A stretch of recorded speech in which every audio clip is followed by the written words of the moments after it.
Imagine a world where animals could talk. Well, in a way, they do. From the treetops to the savannah, nature is full of chatter. Take, for instance, the laughing kookaburra.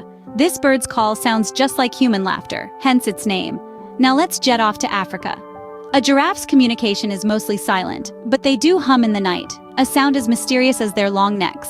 Ever heard a lion roar? It's not just a sound, it's a statement. It's their way of saying, "This is my territory." Next, we have elephants. They communicate using low-frequency rumbles, almost like a distant thunderstorm. And of course, man's best friend, the dog. From barks to whines, each sound tells a story. So next time you're out in nature, take a moment to listen. You might just hear a conversation you never knew existed.